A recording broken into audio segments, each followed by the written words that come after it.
Snow, it seems like we just wrapped up one of these things like 10 minutes ago. I mean, that's how quickly time goes by. It seems like we just ended one. And now we're starting a new one. And we're starting a new one. We're starting anew. I know. I mean, after a year, 3 years of doing this, 3 years, it'll be 3 years next week that we've been doing this podcast. Really? That long? Yeah. Huh. I didn't know it was 3 years already. Yeah. Wow. So we'll have to do something special next week for our 30th anniversary. Yeah. But for today, we have a guest, and I'll let her introduce herself.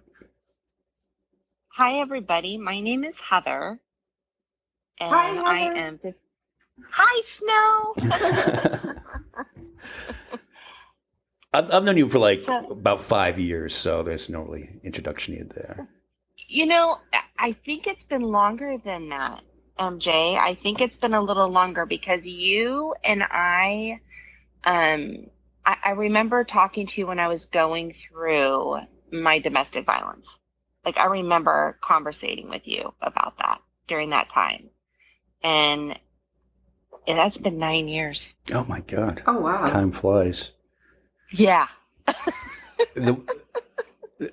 The one thing, and then we'll get into the projects you're coming up with. The one thing that I always remember on your personal Facebook page is, even though you were going through a lot of trauma at the time, you would always put out these videos, these motivational videos, self-help, and sometimes you get emotional, or sometimes it's just encouraging people. And I always found that a great thing to do. So you've kind of taken that and you've come up with a new project, and I will let you introduce that. I have. I have come up with, I'm starting with the Facebook page, and it is called The Message in the Mess. And my goal with that is to start my own podcast to share stories and have people come on and share stories about life, not the sugar-coated crap everybody wants to hear about, the ick of it, how we get through depression, anxiety, domestic violence, bullying, addiction. There's so many things we don't talk about. Mm-hmm. Yeah, that's a great name too. Yeah, I like the message in the mess. I know, but that's that almost tops Reality Redemption, actually. I know, that's a good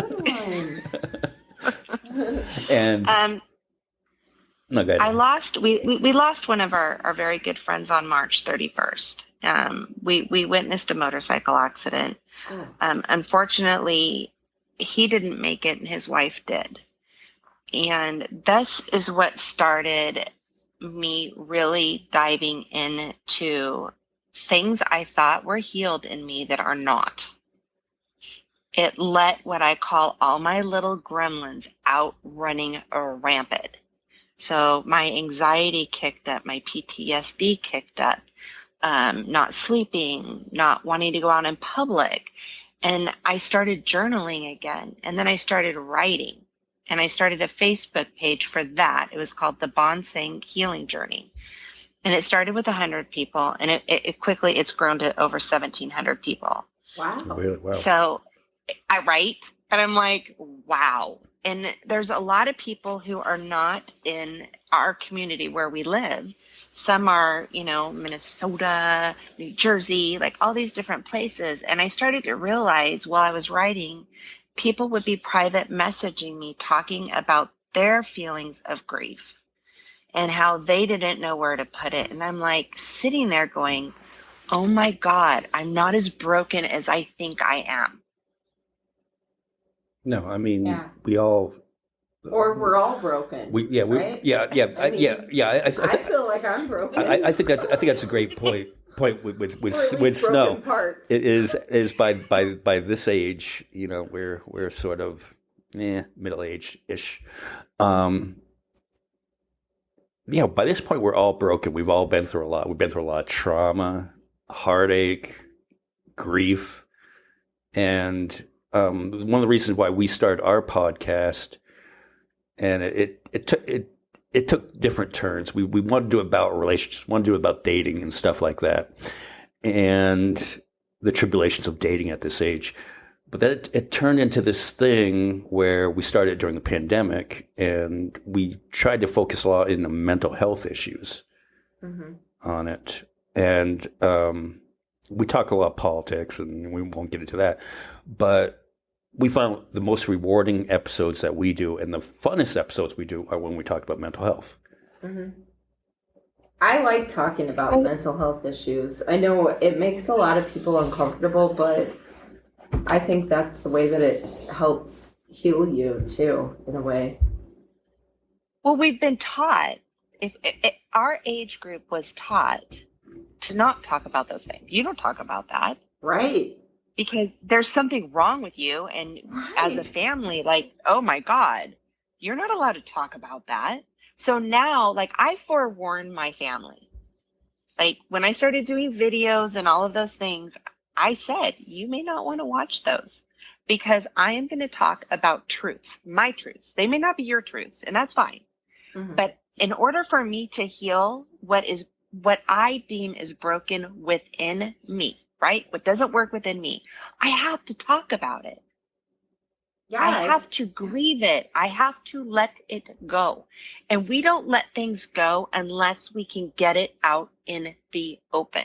I don't care what anybody tells you. I don't care what anybody says. Oh, yeah, journal it. Journaling is great. I love journaling. But what I love more is sitting across from a friend or my husband and having those icky, uncomfortable talks. I love those. Yeah, it's really like, I would consider that the first step in the healing process is you have to talk about it to get it out there and, like, make it known. Well, and it's like the new thing about mental health, right? People don't want to admit that they're taking medications that help them. For the life of me, when I went through my domestic violence, I was on 2 different antidepressants to keep me stable so that I could semi-function. And I will never have a shame in that at all. I still have Xanax that I take situationally because guess what? I have horrendous panic attacks. Yeah. And I am not going to be, nobody, right? And nobody's going to shame me. Nobody's going to tell me, oh, Heather, you're stronger than that. Fight through that. No. Not fighting through it. No, thanks. I am 53. I'm going to be 53 this year. I've learned what is worth the fight and what is not worth the fight. And if I can take something, go ahead. Oh, I was just going to say, and sometimes you need help. Like sometimes you feel so powerless to be able to say, it's like when people say that, just, suck it up. I wish I could, but I can't. Yes. I wish I could. I wish it was that easy. Yeah, and go ahead. MJ, talk about men's mental health, because that's totally different than women's mental health. Like women can talk about it, men aren't allowed to. I know. Well, that's a hard one to talk about. No, but to that point where the suck it up point is there are times where because I have to provide for my family and stuff like that, and there is a certain amount of sucking it up that you have to do, and that just in turn just drains you.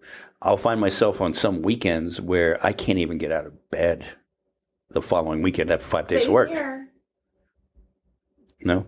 The bed is so comforting. It's like, it is. I mean, sometimes I'm happy that I don't get out of bed, though, honestly. And that's fine. That's fine at times. But right. But then sometimes when you look back at it, you're like, shit, I should have gotten some stuff done this weekend, and I laid in my bed all day. I call it blanket forting. It makes it so much more fun than to say I that's what I call it. So I will do posts on Facebook, and you will see I have this unicorn blanket, and I'm like, I'm not coming out. I am not coming out. Is it like a tent over your bed? No, my husband, when be too thrilled with that. I think I might be able to do that though. You've given me ideas, Snow, but I don't know. I that want to he'd be do okay it. with That's that. why I'm like, oh my Right? God, he's so jealous if you have that. My stepdaughter for Christmas got me this glow in the dark pink rainbow blanket that has a unicorn on it, and it glows in the dark. So anywhere I go, I take it with me because one, I don't like the dark. And two, it's a conversation piece when you're camping. People are like, "What the hell is that?" Right? It's my glow in the dark unicorn blanket. Oh, especially at you- the campfire. That must, when it starts glowing, that must be like, wow. That'd be cool. I am the friend that I'm never growing up. I'm never going to grow up. It's not going to happen. Yay! Yes, and I am your weird friend. I am the one who just loves to see people laugh.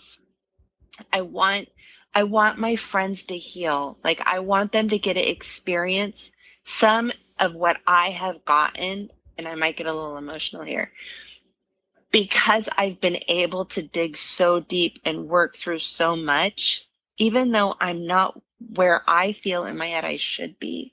I want people to get to experience that smidge of peace that I do have, that I do know no matter what happens to me, I'm going to be okay. And so many people don't have that peace of knowing that. Yeah, and a lot of men, speaking of, I'm probably more in touch with, that side of myself than a lot of people. Knowing that, when I'm not in a good place and recognizing that, I don't think a lot of men, because you're not supposed to be, as a man, you're not supposed to do that, right? You're not supposed to be vulnerable and weak. And at least I have friends like Snow, and I have guy friends too. Well, one guy friend that I can call, and I can cry to when I need to, which is that's important. It is important, and I think the stigma of men crying or feeling has to, and I want to say this in the nicest way. Like, I'm not saying I want a guy that every time I tell a story, he starts weeping. Like, that's not what I'm saying. But I'm saying is having a man that can go and relate. And when he relates to something, he can tear up, he can choke up. And I have probably helped, I don't know now. Maybe I can count on two hands men that have reached out to me either via Facebook or that I know that come to me because they tell me I am a safe person to talk to. And I love that. Like, if somebody comes to me with their ick, I'm taking it to the grave with me, man. Like, you're never getting it out of me. I ask him, I might write about it, of course, but I would never use a name. I always change little pieces along the way, but I want people to know that keep searching for that one person that gives you a feeling of home when you talk to them. Yeah. I'm not the type of guy that, I don't mind seeing a sad movie and, getting a little emotional. I'm not saying like I'm weeping, like I love Ted Lasso. And there was moments, this season that, it's like a little tear. I'm not bawling my eyes out. One thing though, I will say is you posted something, this morning, I believe, and you were watching the new Avatar movie with your husband. And, oh my God. That gutted me, MJ. I will tell you, during that scene, I got just, I wasn't crying, but I had that little thing where I was having to rub my eye, it was sad. I haven't seen it yet. I'm gonna have to watch it. Oh, Snow, I'm telling you, trigger warning, girlfriend, trigger warning. I did not, there was at the very beginning when the boy was by the one whale, right? I'm not going to give too much away. And he saw things, right? That's when I started having a little bit of anxiety. So I am a person, you will always see me with either a fidget tool in my hand or I have a pink crystal in my hand because I can get horrible anxiety watching TV. Oh, wow. And it is, and this stems back, and this is a sad thing. And we'll go into my story in a second, but I get so triggered by certain things now, and I feel constantly apologizing to my husband because normal couples, right? They have TV time. It's so great. They're going to watch a thriller or whatever. I can't do it. Can't. And of all movies, flipping Avatar, and I couldn't. I had a mini meltdown last night, and my poor husband, I said I'm going to go take a bubble bath. He's like, okay, if you need anything, you let me know. So you weren't able to finish the movie? No, couldn't do Yeah. it. I And can't. he came in and he helped me a little bit, and then I started crying again. So I'm like, it took me over an emotional edge, I guess. I can't stand to see anything happen to animals in movies. I cannot Yeah. stand. So I've just realized in this last couple weeks, I have a horrible fear of death. I didn't know this. So anytime I see a movie, even if somebody has cancer and they're dying, it wrecks me. I can't, and I don't. I'm digging into the why of this because it's new to me. And I'm guessing it's because I witnessed something tragic. So now I have this horrible fear of like, oh, you never know when your time's coming, sister. Like, I think that's where my head goes. Right. So I've just started journaling about it to see, because I have found with me, if I start journaling or talking about it, eventually I'll get to the heart of the matter, or like I say, the message of the mess. Yeah, great name. Again, the message Thanks. of the mess. Yeah. So my story is in 2015, I became, I will say, a survivor of domestic violence. I was locked in my home for over 2 hours and beaten. And I didn't realize how much trauma physically had been done to me until I think it was 2016 when I had to have surgery, and we found out that I was kicked so hard that it fused my vaginal wall to my rectum. Oh my god. Yeah. And I had a tiny tear, and I was getting just horribly sick, just horribly sick. And I, as I say, I'm a survivor. I will say the system is very broken. My ex is living his best life in Texas and only did 30 days in jail. And that was after the second time they caught him, because he ran after he got arrested the first time and released. He ran. When he ran, not only was he stalking me, he was cyberbullying me. And I will tell you guys, that in itself almost took me out, the bullying part. Yeah. Yikes. Yeah. Right? Okay. Yeah. So yeah. Now that you say that, yeah, that takes me back to I remember all this going on. Yes. And I you mean, were such an avid supporter. You always like, I had to come out because he was posting stuff on Facebook that I had been given a venereal disease, which I had been, but I was open with him about it. Like, it was a discussion we had long before there was any physical connection at all. He posted that all over Facebook, all over Instagram, all over my LinkedIn profile. And I remember you were one of them, and my friend Ron was another, that were so supportive about me coming out and saying, hey, everybody, yep, it's true. Like, it is what it is. And I am not going to have shame in it because there's nothing to be shameful about it. And I had to have some sort of way to find a new way of living my life during that time. And that is when I decided I'm not holding anything back when I talk to anybody. If somebody asks me a question, I'm going to answer it. And I'm going to answer it probably way more than they want it answered. But I had to have some control of my life because here's this guy, right? He's crazy, locks me in my house, beats me, and now he's on the run. So we fast forward. I'm married. No, I'm not. I'm engaged. We're planning our wedding. And I get a call from the Kingman district attorney, and he's telling me that they catch this guy. I'm like, what? we're a month out from my wedding. So all of a sudden I have to relive everything that happened. And he's going before the judge, and the guy tells me if we plea him down, he'll serve at least minimum he'll serve is 2 years. And I'm like, that's better than nothing, right? That's better than nothing. Right. So we're listening. I call in because I'm not going to the courthouse because I don't want to see him. They end up giving him 3 years supervised probation. And the minute they said that, I'm like, he's going to run. He's going to run. And sure enough, he did. And the district attorney promised me that if he ran, they'd bring him right back.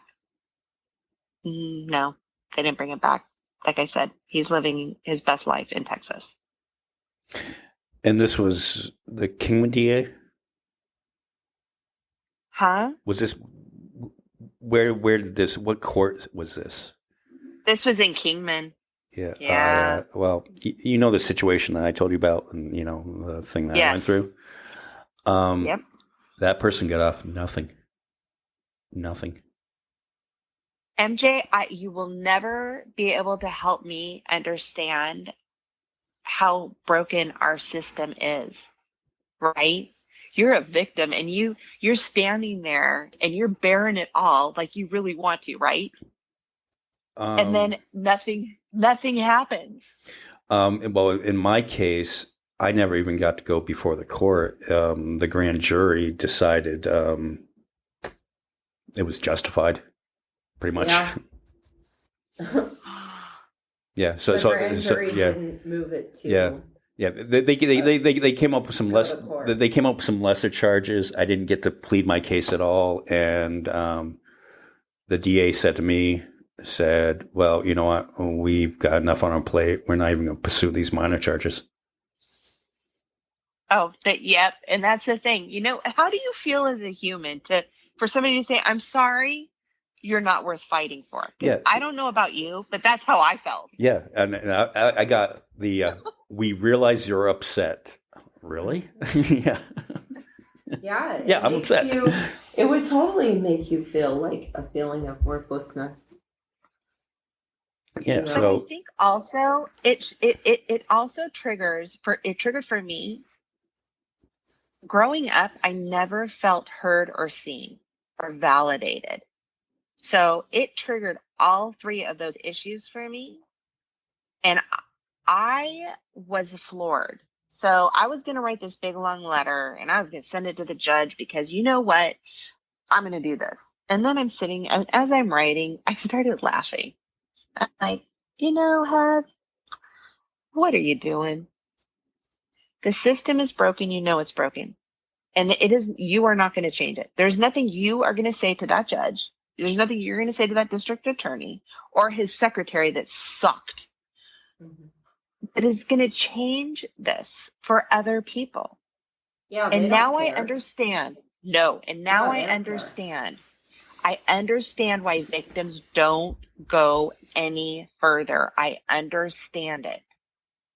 It is horrifically sad, right? That in our country, you have men and women who are being beaten, who are being assaulted because they're being told, nobody killed you. You're not dead. I'm sorry. There's nothing we can do for you. That's what they're being told. yeah, I mean, in my case, yes, if he would have actually not missed me, then yeah, there probably would have been some charges filed. You know, Right. So But that in itself, like that little tiny piece to say, right? To say to you, your life, you being here isn't as important as if that guy would have killed you. And I had a cop tell me he can't, you know, because this guy would be driving by my house at night. There was a restraining order against him with his music blaring. And I would panic and I'd call the cops. And this one cop came to my house and he said, Heather, I am so sorry. But until he comes in this house and tries to kill you or something like that, or kills you, there's really nothing we can do. Yeah, I had the same thing. And you're like, well, thanks, I'll be dead then. I had the same thing. Right. I had the same thing that I tried to get a restraining order, and they said no because I personally know the guy, and we had no personal relationship. He said if he does it again, then we will file a restraining order. I'm like, yeah, but what if he doesn't miss this time? Right? You know? But see, this is what I'm talking about. The system is so broken, and then they shame you on top of it. So one of my girlfriends was telling me her daughter is going through some stuff, and she's like, I am telling her to go and get a restrainer and do this and do that, do that. I said, honey, I'm just going to be super honest with you, and I know you're not going to like this, but she can use that restraining order to wipe her butt, and that's about all that's going to happen with that piece of paper. Because it does nothing. The system is that broken. You spend all this time, and now you do it online, which is super frustrating. You have to you go online, and you go before the judge, and then the judge decides whether or not you're going to get that restraining order or not, right? And then they violate the restraining order. Then, depending on what day of the week it is, what officer you have, whether or not that person's going to get arrested and go to jail. Yeah. Well, part of the thing is this guy might have been related to a former judge in Kingman. So there was that too. Yeah. And see, but this is our world is broken. That's all I'm gonna say. I could get into the depths of depth just with this, but I feel that way. No, we talk about so much stuff and nothing changes. Well, we're being made right now to be divisive with one another about politics, about religion, about all these little things, right? We're being pitted against one another to hate each other. I will not do it. I could disagree till I could disagree. And you know what? I am not doing it. Not happening. Because that's what they want. Yeah. They want us to hate each other. Divide They and want us conquer. Yes, they want us to have an all-out little war with each other based on politics, or I could just go off you guys. I could. Because it's one of those things, right? I talk about domestic violence, then it brings me to bullying. Then all of a sudden I think about, oh my God, when I was a kid, I was bullied. And it goes into this whole like domino thing. And then growing up, I don't know about you guys, but I was taught you don't talk politics or religion or finances with people. You just don't. Right. So for me, I have not, you guys, okay, I'm going to be really honest. I've not spoken to my middle sister since, I don't know, when Trump was running for president, you know? Wow. And yeah, and I got called white trash because now here's the thing. I am a Republican, but I'm a middle of the line Republican. And I had not decided who I was voting for at that time because I wasn't necessarily like, oh yeah, Trump's a great guy. I was like, yeah, I don't know. He can't keep it in his pants and he hates women. I'm not a fan of that. So there was that. But my sister on Facebook called me white trash. And I was like, whoa, who? So I did, yes. Oh, Why? she didn't call me. What Right. was her reasoning? Because I was saying that I am a Republican and I am not a fan. I wasn't a fan of Hillary Clinton. I just wasn't. Right. So that was our difference, right? That's where we Neither were were at. we.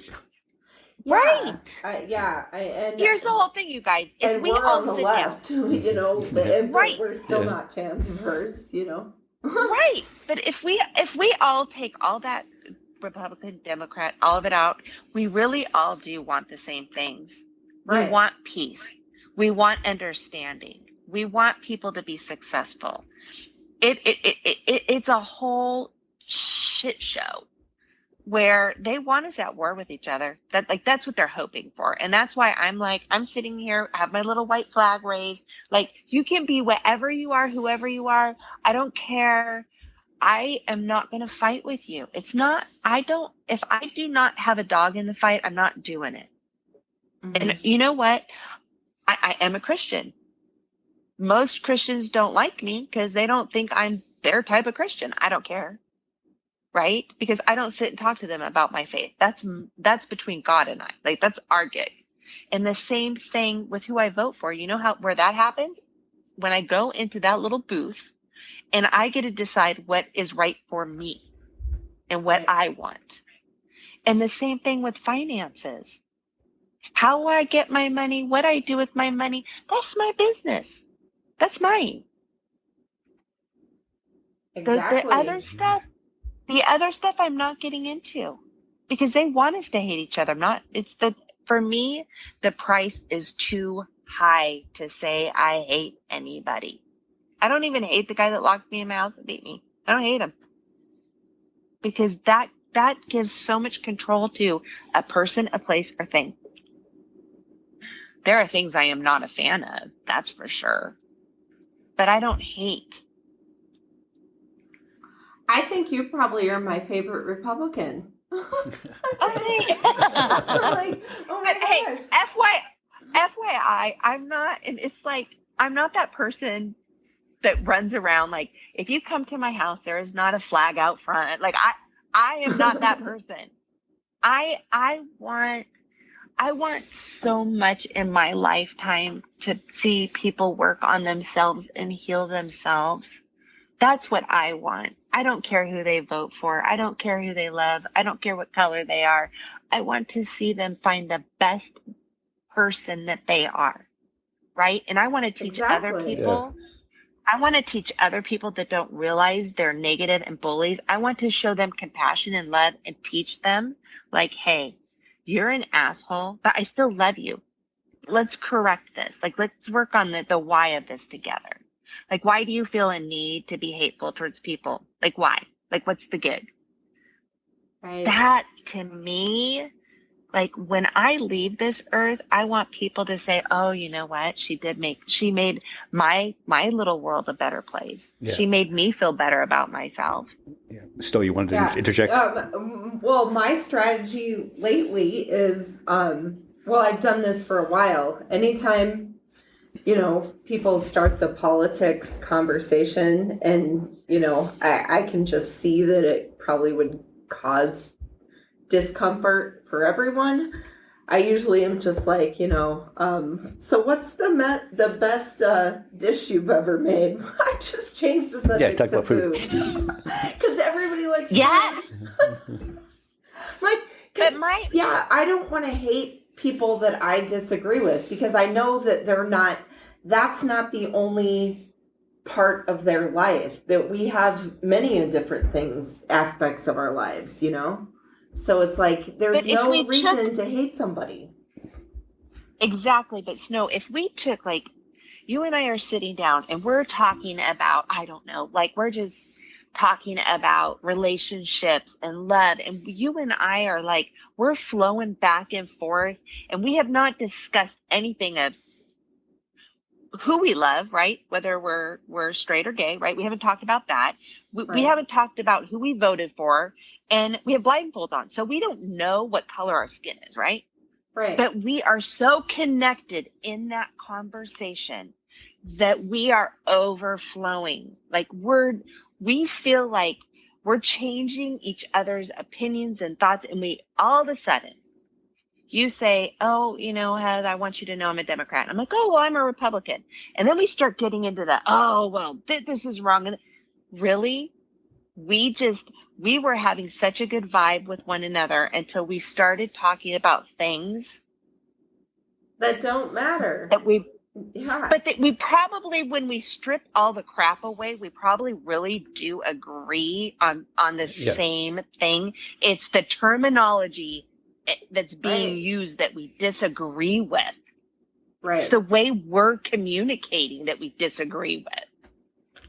Isn't that stupid? I am so like, I go mind blown poof when that happens. It's so stupid. Like, I mean, especially the way that you laid it out too. It's like, when you think about it that way, it's like, it is really stupid. And That's why I change the subject to food a lot of times. I'm like, okay, And you're right. Who doesn't love food? Yeah. I Right. just look at people and I look at them, and a lot of times I'm not always touchy, but there will be certain times you will see me touch people, and I might put my hand on somebody's heart or grab their face and just say, to me, this conversation is not worth losing a friendship over. right. We're gonna agree to disagree, and some people, they'll just blow up and lose it, and the other people will look, and like you could feel like their shoulders come down, they start making eye contact, and they're like, right, because really we're out wheeling, who cares, right? Yeah. I had We're on that. the lake, who cares? I had that exact conversation with a friend, a lifelong friend, my oldest friend, this week about the same thing, and I reached the conclusion that we're just not going to Agree on agree. something. So we're going to have to end it out now before it gets more heated. And he just kept on continuing, and I just like, wow, I'm going to have to cut you for my own mental health. I'm just going to have to cut you out. I don't want to. Isn't that devastating? Yeah. It's devastating. It And is. for what purpose? Because you guys don't agree on something. Probably it's wording. And you, MJ, you told me, we talked about what this is. I am guessing this person may have never experienced it. So how easy is it for that person to say that that's wrong? Right. And I tried to relate that message after that. I did. I tried to explain, I'm like, you don't know my personal circumstances and the people that I'm talking about. You don't know. And he would say, well, I have friends that are like that, but you're not as personally invested in this issue as I am. Well, that's like somebody saying, "Oh, I have a friend that's black." Well, you're not black, so how the hell do you know what black people go through? Come on, people. Right. It's that mind. I am always mind blown by somebody, like, you're talking about a situation when something bad happens. For me, I put myself and go, wow, I can't even fathom. I could not even imagine, MJ, what you are going through and what you are having to navigate through. And this is why I wish people would listen more. Listen to hear instead of talk, right? Yeah. That Everybody wants to talk, but nobody wants to hear what you're saying. Like, actually hear it. Take a second, pause, bring it in. Because there's a lot of times we want to be heard, right? And we want to be validated. I do not want somebody to tell me of a situation I'm going through and turn around and tell me that what I am feeling and going through is not valid because somebody else did it and they don't do it that way. I don't care about those people. Well, a lot of conversations happen where you're not actually listening to what somebody's saying. You're just waiting for your turn to talk. You're waiting for the pause that you can Right. interject your opinion in. Yeah. And it's like listening is such an important part of learning. Like you can learn a lot more if you shut your mouth sometimes. You know what I mean? Yeah, and Snow and I aren't good at that. No, but like I used to be really good at it when I was younger because I was so shy. So I would just listen all the time. But then, you overcome things. And I want to get back to that, though. I want to get back to talking less and listening more. Honestly, that's been a goal of mine. Well, Snow, you know me, though, out in social situations, I just keep my mouth shut and I'm just quiet. I just take everything in. I'm not exactly shy per se, but I'm not outgoing. I'm introverted. Yeah. It depends on where I'm at. Like, I have found more and more since, the domestic violence thing. Like, I am more, and I have never been this way. I'm an introvert. Like, I can go away and just I cannot say anything. And I think my mom and dad are probably so proud of the fact that I grasped that, because I would sit down and tell everybody, my whole life story if I knew him or not. Like I'd sit down, how are you today? Oh, well, this happened, blah, blah, blah, blah, blah. I don't do that anymore. I just look at people and I watch, and then I decide if I really want to open up to that person or I feel I have something that I can offer that person. Because you don't always have something to offer everybody. Yeah, true. Yeah. Yeah, like it's funny. Like I'm extremely introverted. Like when the pandemic happened, I was one of those people. I'm like, so my life is pretty much like how people are supposed to operate during a pandemic. Like I was totally okay with that part of pandemic. I was like, this is matter of fact. Like one of my favorite things that happened in pandemic was where you can order your groceries online and just go pick them up. I still do that today. I haven't gone in a grocery store. I need to learn to do that because I have social anxiety in grocery stores. Big I time. know. See, you guys, I have horrible social anxiety also, but I force myself. Like I go to the gym, I will go in, I will go to the gym, I will go to the grocery store. I will take myself out to lunch by myself. Like Right, if my yeah, husband's but working. like you said, you have to force yourself to do that. Yeah, same thing here. I have to Yes. force myself to want to interact. I have to give myself a 5-minute pep talk anytime I go anywhere. I'm sitting in the car. I'm like, you got this, girl. Don't you worry. You just mark your little self in there. And you got, like, I'm my biggest cheerleader. Like, I'm like, come on, give me 5. Let's get out of this car and make stuff happen. That's what I do.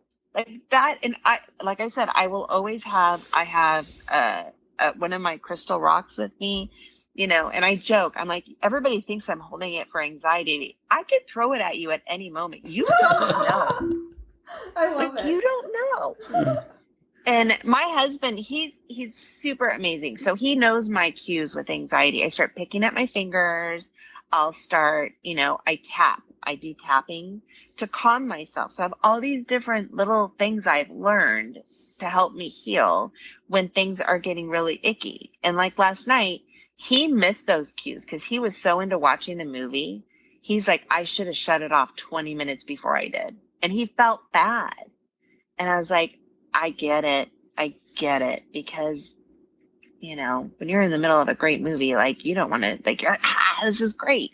And here I am blubbering, like, I don't know. Like that sounds it was like bad. You have a really good husband, Yeah, though. I mean, can we rewind for a minute?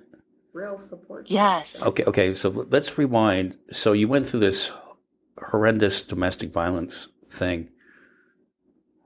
I would imagine that when you first met him, that must have been really difficult, the trust issue. Now, you found yourself a great man. Yeah. I have.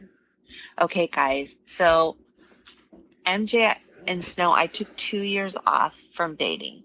Okay. I got therapy. I worked on myself so hard, and I finally felt like I was ready to put myself out there. So I would go on dates, like just dinner or coffee, nothing major. Mm-hmm. And I'd be like, nope. Yep.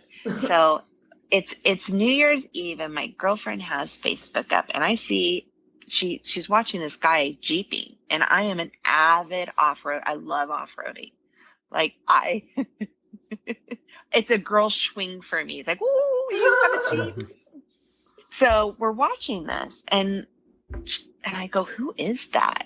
I go, who is that? She's like, oh, he's married. She clicks on it, and it says single. I'm like, he is not married. So I get his name. I send him a friend request, right? Like 3 days later, he sends me this email saying, oh, it seems like we have some of the same friends in common. Something. And I'm like, oh, you are arrogant. Rescind the unfriend. No. And another probably week went by, and he said, would you like to meet? So we had been talking on and off a little bit, and we were going to go to dinner one night, and I had to cancel because I got strep throat. And one Sunday, it was a Super Bowl. It was for Super Bowl. And I said, I'm going to go for a walk around the island where we live. And He's like, can I meet you? We walked for 2.5 hours. And I told him every single little thing about me that I felt would make him want to run. Like, run the opposite direction. Get the hell. She's crazy. I don't want to date her. So I told him I had been married twice. I told him about my domestic violence. I told him I filed bankruptcy. I told him I had been molested. Like everything that I think that somebody could walk up and tell him, right? That would take him sideways. I'm the one who told him. It came from me. We had not held hands. There was no intimacy at that point, right? Mm-hmm. And he just kept looking at me. He now will say, I didn't know what to do with your honesty, Heather. And that is what it started, MJ, is me just being me. And I would tell him I would have to baby step into things. And I can be very insecure. I can get very jealous. I have a lot of triggers. So for him, he had to really want to be with me to navigate through all of that. And when you say I found a good one, I did. He has been a calm through my storms. He has shown up for me. Things nobody would want to be a part of, right? But likewise, I've been there for him. When I met him, he was going through a divorce. He had 3 girls and lots of fixing to do there. And then, we have parents, we had family issues, and then he had a stroke. Oh, wow. Yeah. Good news is he is 95.8% recovered. But when that happened though, that's when I knew, and we weren't married at the time. No matter what, I'm in it. Even though sometimes he will test me and I'm running because I'm a runner. Like that's my gig. When things get too hot, I want out. I'm running. I'm outie. Yeah, no, you're tooting my own horn. Like I always imagine that there's like a big open field and I'm like, I just want to keep running. Just run and run and run until I can't run anymore. I've always been the girl, right? In my relationships, I was always the breadwinner. I always was the one who they moved in with me. I didn't move in with them.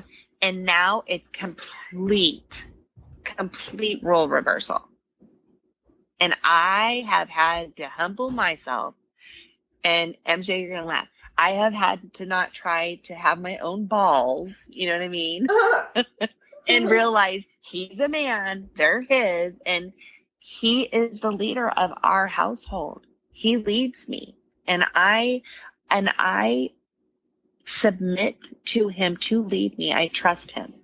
When people say, oh my God, biblically, she just said submit. That's horrible. Oh my God, nobody should ever do that.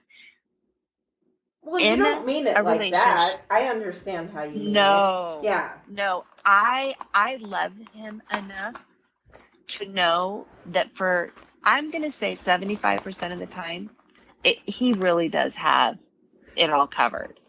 He really knows what he's doing. He's got this. He doesn't need somebody telling him how he's got it or how he should do it. He always jokes and says, "You're not the boss of me." So I bought him a shirt that says that. You're not the boss of me. Because he truly is. He is the leader. And when you meet him, and his presence is, he's that guy. And you follow him. Like, I know he's never going to intentionally walk me off a cliff. I know this. Not lemming. But when we talk about relationships, and like you guys talked about your podcast initially being about relationships, at our age, there is so much luggage to unpack. There just is. And if I can impart anything to anybody, when you go on your first date, talk about all the most uncomfortable stuff. They're either going to do one of two things. They're going to sit there and dumbfounded that you're being that honest with them, or they're going to run. So that's the worst thing that's going to happen. But that's actually like a good thing to do. Like what you did reminds me of it. It's actually a quote by Marilyn Monroe. It's like, if you can't handle me at my worst, then you don't deserve me at my best. I love that quote. Yeah. And I love what Right? that stands for. Right? But you have to find somebody that gets like, and especially with depression and all of that, you gotta just talk about it. Like my husband, he knows my triggers. I've had to share them with him. Like he could get me like a fish if he wanted to. Like he knows all my dark, icky stuff. He knows it. Mm-hmm. He has never used it against me, thank God, because we all know there's people you do that with and they betray that, right? That's what I usually fall into. Yes, the weaponizing of you bearing your soul. Right. But Snow, here's the whole thing, and I'm going to tell you: start looking for people you would never want to date. Those are the people you want to date. Like, I'm like, don't go to your norm. My husband, he is not my norm. I went to somebody he doesn't look like what I normally would date, and he was way better put together than most of the guys I've ever dated, to be honest with you. Like he's a great guy. He's financially sound. He's fiscally responsible, which I haven't, I am that now, but I wasn't exactly when I met him. But he taught me, and he didn't shame me about it. He taught me. Does that make sense? Yeah. Yeah, that makes total sense to me. You guys, the best advice I'm going to give you is look for somebody who is nothing like what you would ever think. And then try it. Because you might be surprised. Okay, and then try it. I'm serious. Try everything that scares you. Talk about all of it right there at dinner. All right, so not batshit crazy, noted. No, I'm kidding. For NJ, yes. Awesome. But oh, MJ, I have such a love of love. I love to see people fall in love. I really do. And I like people who have been completely broken by other people to see them fall in love. Yeah. It's so healing. It is so healing. Okay, so we're gonna have to wrap this up pretty soon here, but just go back. So he had a stroke, and you're going through this domestic abuse thing coming up at the same time, right before the wedding. Did you have to postpone the wedding, or did it go off on time? So we were going to get married. We had a venue. We decided all this stuff, right? And I looked at him and I said, I don't want any of it. I want us to go to our church, have our pastor marry us with a couple of our closest friends. And I didn't even invite family. Mm-hmm. But I just am like, I want it so intimate and so tiny. And then we met at an Italian restaurant and had dinner. That's what we did. That's and cool. It was the best day ever. It really was. It was, it was so full of love, and the people that mattered to us supported it, and we just didn't want a lot of people there. We had decided that, it's between it. Our marriage is between us and God. Like, that's really who is in the mix of it, right? Right. And my husband survived. And to be honest with you, we didn't know what was going to happen after the stroke. We just didn't know what was going to happen. Well, he survived for a really good reason. Yeah. Oh, and like I said, he's an amazing human, and he's a fighter. He is. I tell him, you stubborn. Like bull. But I can't thank you guys enough for tonight and allowing me on your podcast and allowing me to share with the two of you. Well, before we wrap it up, okay, what is Facebook page so people can look it? It's called The Message in the Mess. Message in the Mess. So, and is this a public group or is it a private group? Do you have to be invited, or can they just look you up? Yep, they can look me up. It's a public group. I do limit, like I review all the posts because, it's like, oh, I've been looking for you to send you money. I don't want that on my page. Right. Yeah. But yeah, Yeah. I am on Facebook, and my goal is to get about 500 people following my page, and then I'm going to start my podcast. And in between there, I will probably start doing, like you talked about, some of the videos because I love those. It's like I feel like I get to sit in someone's room with them and just like tell them how amazing they are. Yes. Yeah, you should do a podcast. Yeah, It was a treat getting to talk to you today. And- I enjoyed it. Yeah, and offline, since I've done this, and when you reached out to me to ask you to help, or for advice on it, I'm all for it, and I'll give you all the tips that I know on it. And you said, well, hey, we got this momentum, like. We've been doing this for 3 years. I think we've had listeners in every state, and I think we're up to like 52 something or 50 something countries around the world. People have listened to us, and there's some countries where people listen to almost every episode. And to find that, you're doing this stupid thing that you're just, and we call it stupid, but it's not. You hit record on this little thing. I upload it. It's out there, and you find that it's reaching people around the world. It's kind of like, wow, that's kind of cool. Mm-hmm. And well, it gives us motivation to keep doing it. Yes, but we've had heartfelt talks, and you are, you're different and in a good way. Like you're healing, and while you're healing, you're helping other people heal. And Snow, I have a feeling you're doing the exact same thing. Yeah, pretty much. Yeah. Where it's like I consider myself a work in progress. So I'm like, that's the main reason for me wanting to do the podcast. It's kind of like my therapy. Because I don't think I like traditional therapy. Or I just can't find the right therapist.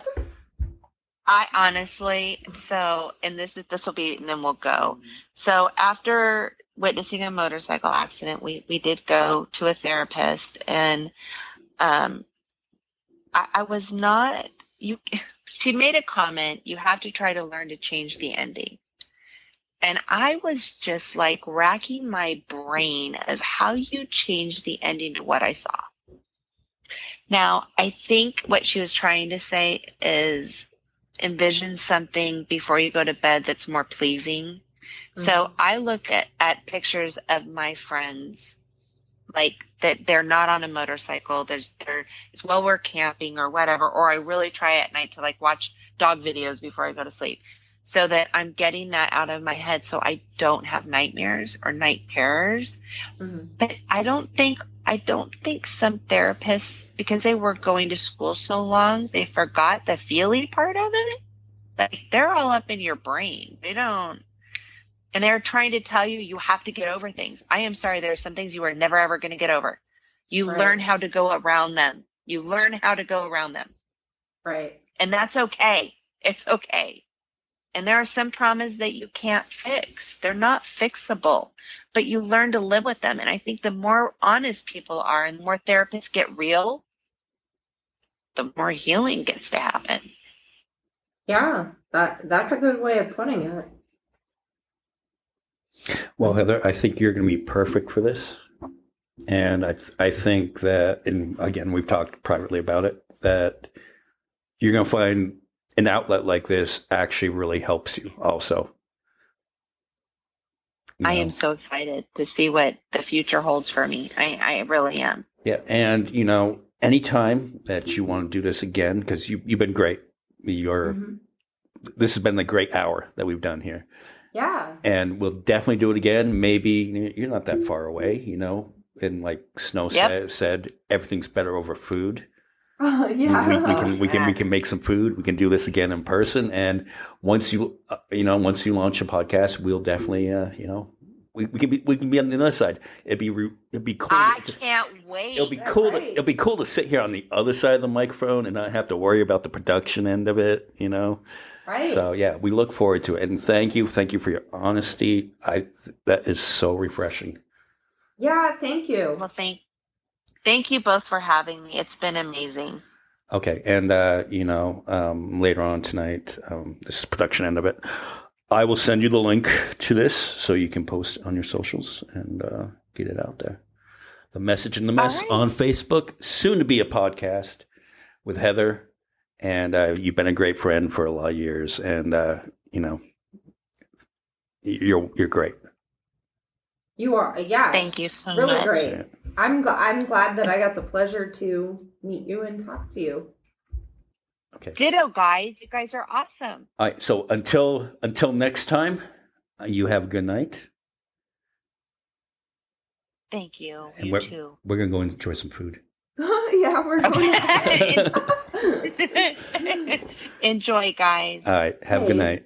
Bye. All right. Bye. Okay. Bye, y'all.